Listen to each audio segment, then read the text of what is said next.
Hello, I wanted to tell you about my first week working in the Bethel infirmary.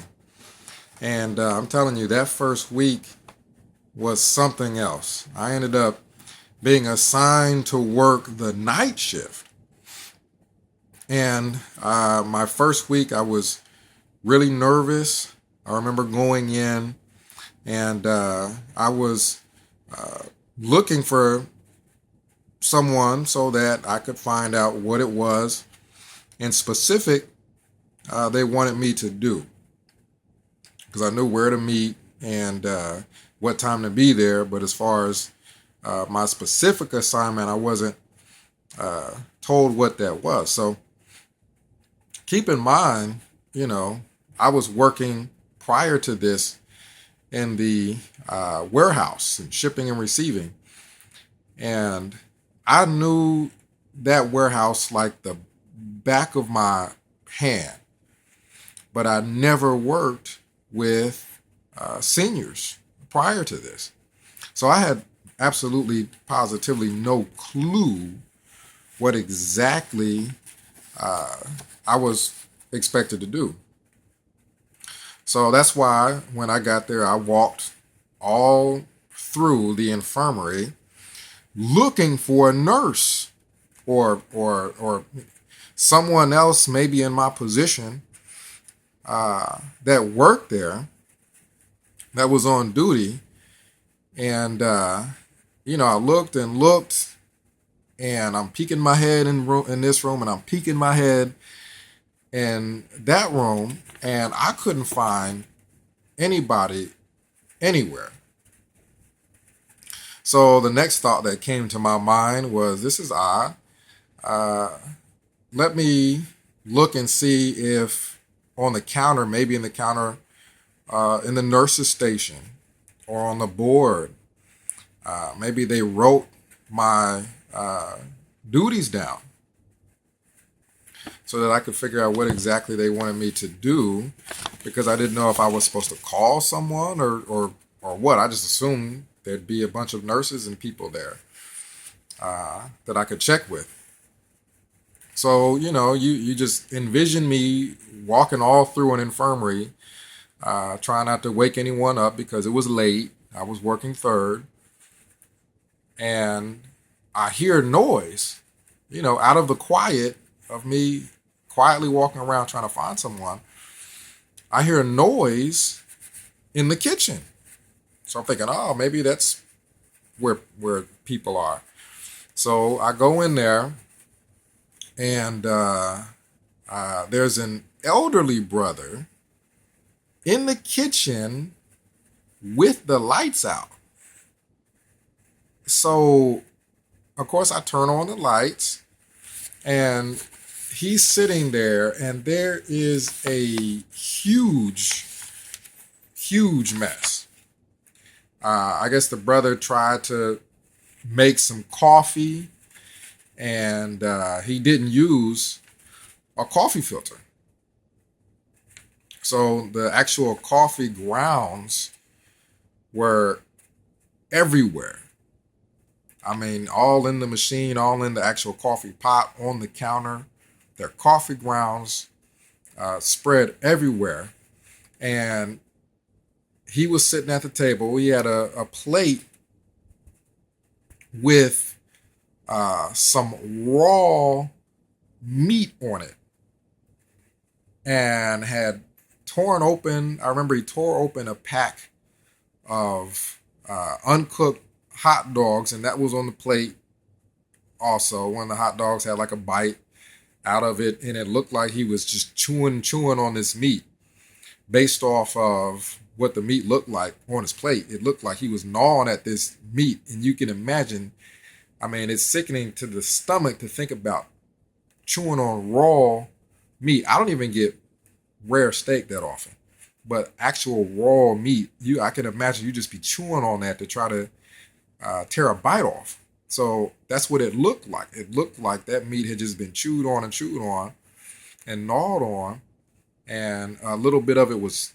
torn off from him trying to eat it.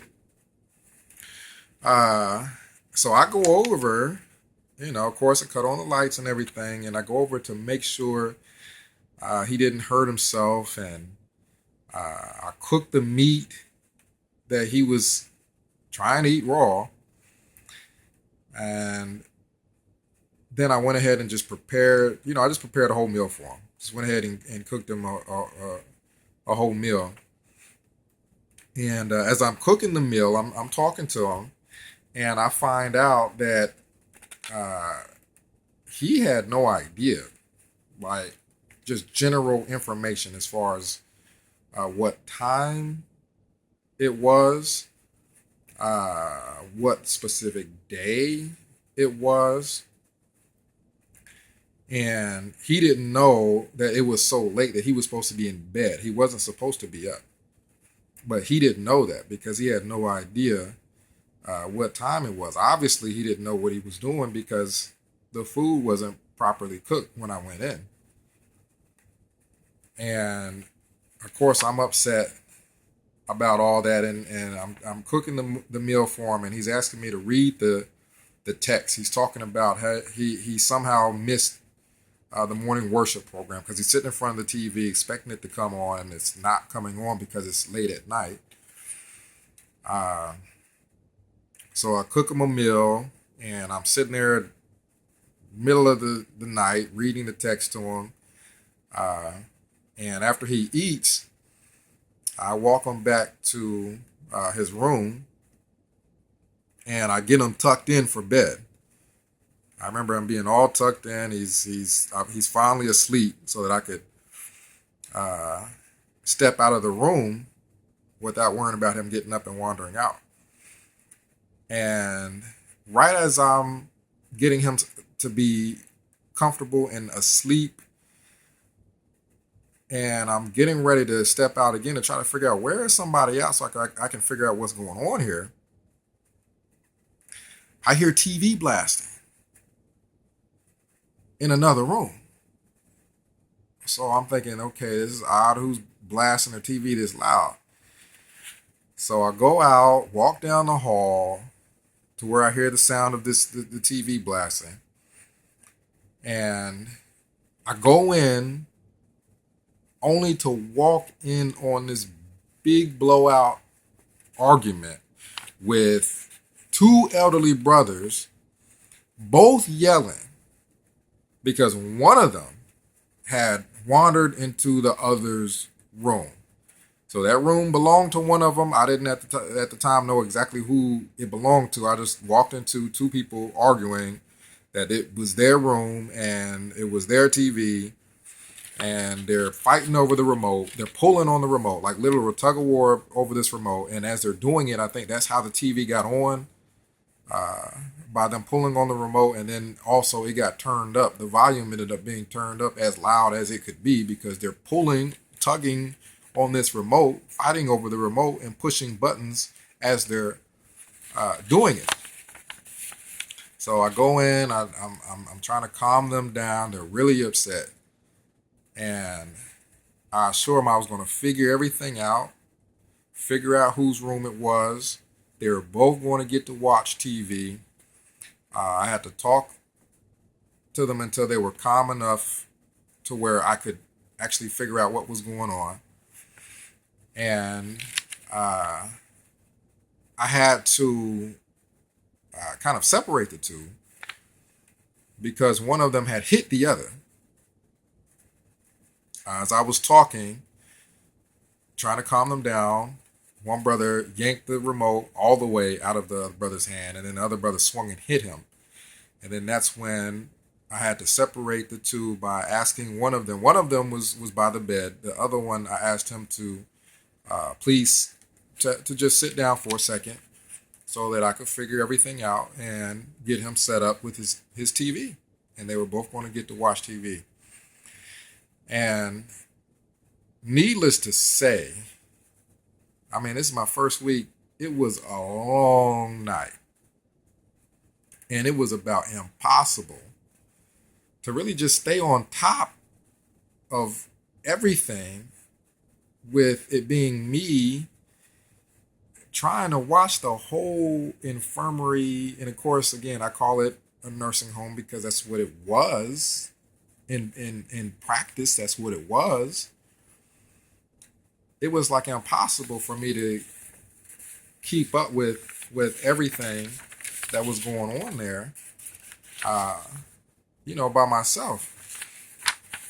And based off what I saw, just my experience working in the Bethel infirmary, I don't think people who could be a danger to themselves should be left unattended for long periods of time. I mean, fortunately, I was able to find that brother in the kitchen before he got choked on something, before he ate something that could have made him really ill, because he obviously didn't know what he was doing, and there were people that were confused. And if you are maybe, I don't know, under some kind of medication or something to that effect, you could easily become confused and disoriented, wander into the wrong room, and then that's a big fight and argument. And when people get frustrated to the point of hitting, then you really don't want people to be left alone. They want to at least have someone there so that everyone is at least in their room and they know what time it is, and they're not up trying to fix themselves a meal or cutting on stoves or doing anything like that where someone could really get hurt. So I really don't think people should just be left alone based off what I saw there. And I'm getting more and more frustrated and upset throughout the course of that night, thinking, why wasn't someone there prior to me getting there? Bare minimum, someone should have been there so that once I got there, they could say, okay, this is what you're supposed to do. Do you have it? Is everything under control? I'm about to leave. Something like that. Not me walk in and whoever was there before had left, obviously. And it was something else. It was disorganized. It was something else. And I'm aware, I fully get it, that there are people that feel like Bethelites are just volunteers. What do you expect? But regardless, I think seniors should be treated with a certain amount of dignity and respect. I don't care if you think that they're just volunteers there or not. They should still be treated with a certain amount of dignity and respect and shouldn't be left alone like that. So you can imagine, these are things that I'm going through. These are things that I'm seeing.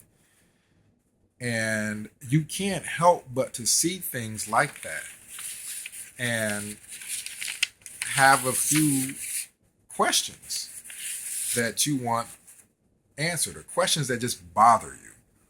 You kind of stay up at night just wondering what's going on with all of this that you're seeing.